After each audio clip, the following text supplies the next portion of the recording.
Yeah. Well, when you were in middle school, high school, I mean, would you ever imagine yourself doing this job? Oh, no. Would that have been I went to college for computer science.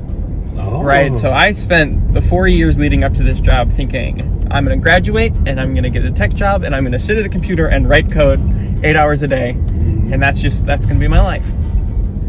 And then out of nowhere, I got a call from the liturgist for our diocese, Chris Karstens, wonderful guy. Yeah.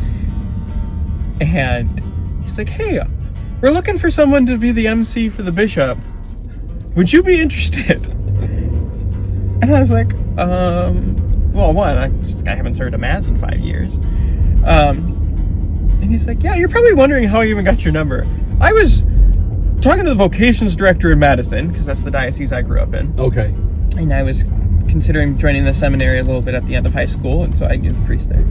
And he gave me your number. He said you were in lacrosse and that you might be good at this or interested, so... Wow.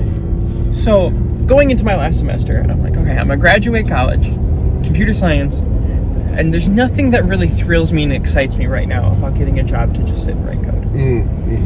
And so I was doing different career inventories of what's the next step for Luke, and just causing a lot of stress for me getting to the end of college, not knowing what's next. And then I get this call, and I'm like, okay, this is just outrageous enough that it might just be God saying, Luke, I have a plan for you. This is where I need you.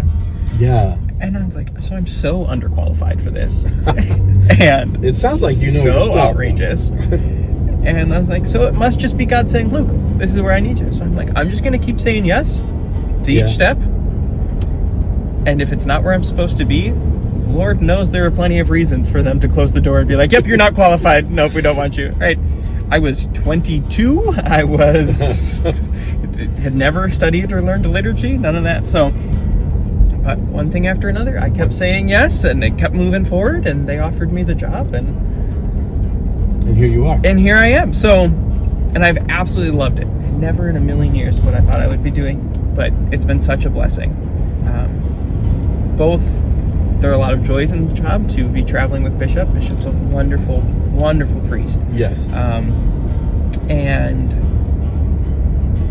But then also in my spiritual life, learning about the liturgy has allowed me to pray the Mass in a whole new way. That's very interesting. Yeah, which has been huge for my own faith life, because I would always spend Mass, you go in, you try to sit through and pay attention to the readings the best you can, then you get to the homily, you try to pick out one or two tidbits of, but then the liturgy of the Eucharist comes in, and you kind of check out through the Eucharistic prayer until you stand up and you pray the Our Father and you go receive communion, right? Yep. And so diving into what each little piece is, why we do it, what's the significance behind it, and then also what we as a member of the congregation should be doing at that, right? We have a part to play in each one of these things. Right. And it's been so beautiful.